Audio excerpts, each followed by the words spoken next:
Enseignement pour le nouvel âge d'or. Les incarnations du maître Kuthumi. Kuthumi eut comme premier instructeur le seigneur Maitreya, mais il reçut aussi les enseignements de Jésus, du seigneur Himalaya et du seigneur Mahachohan. Au temps biblique, Kuthumi fut Balthazar, l'un des 3 rois mages qui suivirent l'étoile vers le lieu de naissance de Jésus. En ce temps-là, il avait transmuté son karma et aurait pu réaliser son ascension, mais, comme le fit El Morya, il la repoussa pour faire éclore à une date ultérieure les enseignements de la société théosophique. Lors d'une incarnation, au VIe siècle avant Jésus-Christ, Kuthumi fut Pythagore, philosophe et mathématicien grec, qui créa vers l'an 535 avant Jésus-Christ à Crotone, dans le sud de l'Italie, l'ordre pythagoricien, une école destinée surtout aux jeunes gens. Pythagore y fit plusieurs découvertes importantes dans des domaines aussi variés que les mathématiques, l'astronomie et la musique. En géométrie, il établit ce qu'on appela plus tard le théorème de Pythagore, détermina que la Terre était de forme sphérique, que le jeu réel était éternel et revenait sur Terre réincarné dans un nouveau corps physique. Pythagore enseigna ses doctrines dans son école. À Crotone, la discipline était très stricte. La plupart du temps se passait dans le silence absolu. Les élèves devaient écrire sur des ardoises et aussi répondre par un mouvement de sourcils ou par un autre geste. Ainsi ils étaient forcés d'écouter la petite voix paisible de leur cœur plutôt que les tourbillons séditieux de leurs corps émotionnels et mentaux. Matin et soir étaient consacrés à l'écoute de la musique que Pythagore recevait de Vista, l'Élohim de la musique. Pythagore enseignait que l'instructeur réel est dans le cœur de chaque courant de vie, que les 4 corps inférieurs peuvent être affinés et devenir des vaisseaux plus purs par l'écoute d'une bonne musique. Pythagore tenta d'élever l'action vibratoire de la Terre à travers des chélas soigneusement entraînés tout en permettant à ceux-ci de hausser le niveau de leur propre harmonie. Les étudiants de Pythagore étaient conscients que les produits alimentaires absorbés par le corps agissent très vite sur les atomes physiques du cerveau. Pythagore leur enseignait que, pour parvenir à la vivacité de l'intellect et à l'agilité du corps, la diète doit être soigneusement préparée et suivie. Les efforts faits à Crotone n'aboutirent malheureusement pas, car certains courants de vie, sous l'influence de forces destructives indignes et égoïstes, n'en percevaient ni n'en comprenaient les raisons. Pythagore vit brûler jusqu'au sol sa magnifique école de Crotone et disparaître avec elle les témoignages de toute une vie, ainsi que toutes les belles réalisations de ses élèves, notamment des œuvres d'art dont il n'y avait eu d'équivalent depuis les jours de l'Atlantide. Des statues de marbre furent jetées de leur piédestal et démolies par les mains des Vandales. Des jardins et de superbes arbres furent détruits jusqu'à ne laisser que les décombres d'une vision à laquelle il avait consacré sa vie. Cependant, les expériences de cette vie furent telles qu'elles permirent à Pythagore de devenir maître de l'énergie.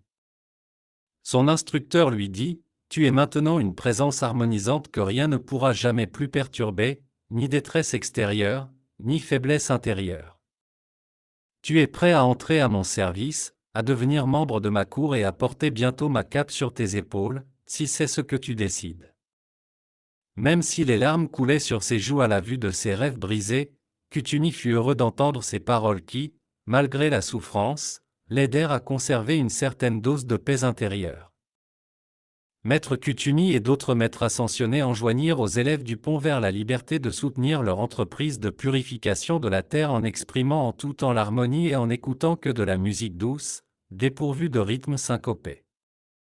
Cela aiderait Kuthumi et les autres membres de la grande fraternité blanche à apporter leur contribution dans le rétablissement de la terre en étoile de la liberté. À cette fin, ils donnèrent aux étudiants du pont vers la liberté, pour qu'ils puissent s'aligner sur l'armée ascensionnée, environ 40 mélodies contenant les notes clés des membres de celle-ci et aussi les notes clés de leur retraite, temple. Plus tard, Kuthumi s'incarna en saint François d'Assise. Il était un grand ami des animaux et aida des milliers d'entre eux au point qu'ils ne durent plus se réincarner. Il fut donc d'une grande assistance pour le royaume élémental. Saint François était un homme très patient et bon, il pouvait observer l'éclosion d'une fleur pendant des heures, voire un jour entier. Les oiseaux et d'autres animaux s'approchaient de lui, attirés par son aura paisible et harmonieuse. Il fonda l'ordre de Saint François dont, aujourd'hui encore, émane un amour de la vie, impersonnel et continu. Bien que ne combattant pas aux côtés des croisés, saint François participa aux croisades, car il voulait voir et bénir le lieu de naissance de Jésus. Il ne portait pas d'armure, et les chevaliers ne le tenaient pas en grande estime.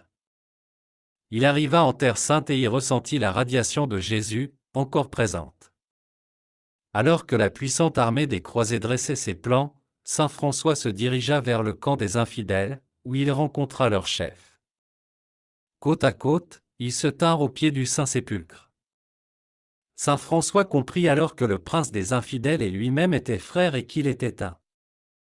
À son retour au camp des croisés, personne ne voulut croire à son histoire. L'Encyclopédie universelle nous enseigne que François d'Assise vécut de 1182 à 1226 après Jésus-Christ et qu'il prêcha aux croisés à Damiette, en Égypte, en 1219. Après avoir visité la Palestine, saint François revint à Assise en 1220. À une époque ultérieure, Cutumi s'incarna en Shahjahan, seigneur indien qui construisit en 1640 après Jésus-Christ le Taj Mahal, un des plus beaux monuments du monde. Voilà pour les incarnations physiques de Maître Cutumi.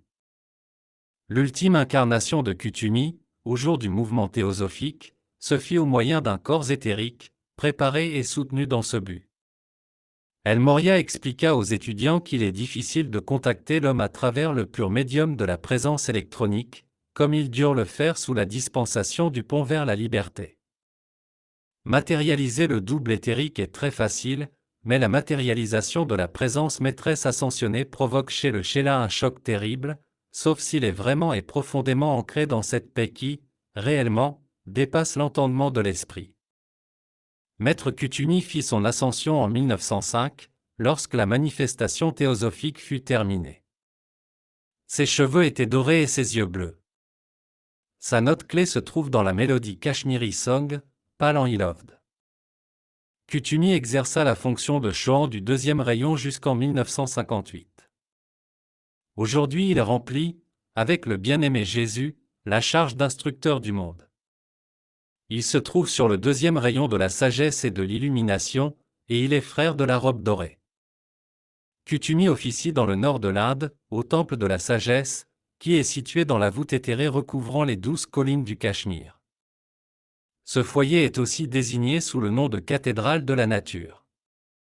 Sauf indication contraire, cette description des diverses incarnations de Maître Cutumi est fondée sur les matériaux et documents découverts dans les publications du Pont vers la Liberté. W. Schroeder